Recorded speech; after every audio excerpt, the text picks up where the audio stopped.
Hi everybody, welcome back to Mr. Malov Teaches. Today we have a very special episode because I have a deep personal connection to this art project. The artist that we're going to base this lesson on, Ganz, was my very first art professor in college when I went to IU. And let me tell you something, back then, Mr. Malov thought he was absolutely spectacular as an artist, when in reality, he was actually not very good. Okay, and so I came into that art class with a huge ego and an expectation that I would just blow everybody away with my God-given talent. And when I met this art professor, Ganz, who was a grad student at the time, not only did he teach me an incredible amount, but he also taught me a little bit of humility. All right, so in this lesson, we're going to do a drawing from life, because that's the way to get better.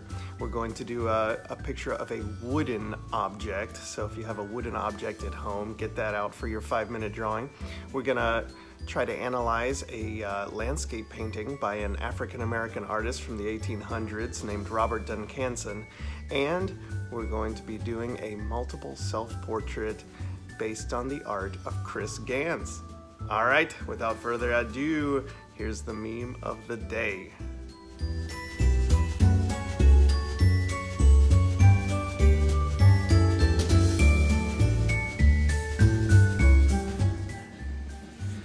All right, just like usual, when I approach a drawing from life, I want to do a couple of practice motions and start as soft and light as I can.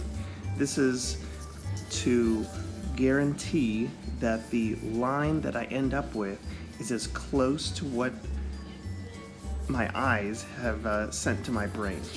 So I've started out with just a couple smooth, soft ovals that match the front and the back of this wooden shoe insert.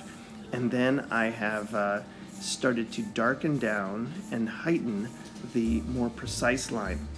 I got this shoe from a friend whose father had a shoe store. When they retired, they had all these beautiful old-fashioned wooden shoe inserts, the type of thing where you'd stick in the shoe so that it wouldn't get crushed when it was on display. So I have all these that I use at my school to help the kids draw. To make it look like a real wooden object, you want to make sure the edges are crisp, and when you get to the shading stage, you want to make sure that you have a strong contrast between your lighter, bright spots and your darker shadows. All right, so I've sketched out the whole thing, and I'm going to start adding some of those shadows. The part facing me and on the inside has a deep dark shadow on it, so I'm going to use the side of my pencil to add that shadow in. Holding my pencil sideways is a good way to add that shadow quickly. I want to put as much variety in the shadows, making some parts pitch black, like the shadow on the table down here, making some parts a medium gray, like the side of the shoe insert, and some parts a lighter gray, like on the top right side of the thing. Sometimes I'll forget to add details, and I'll add those in. Smoothing out the shadows is a great idea. I like to use a dry finger. Now I'm adding the wood grain lines. That's just an added touch to make it look as real and texturally authentic as I can. And then I'll just keep looking for extra finishing touches.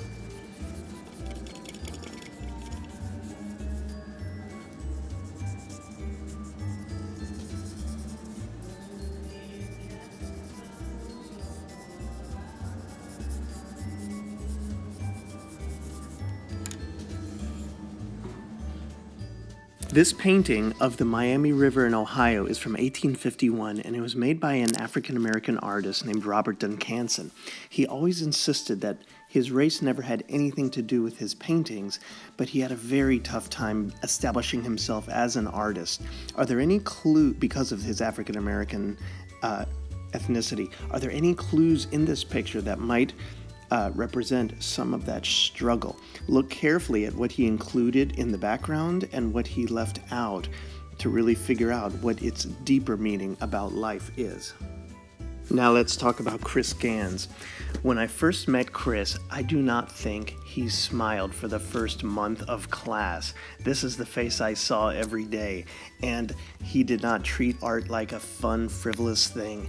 It was a serious matter, and he expected extremely high things from us, and so I was so scared that I would try as hard as I could.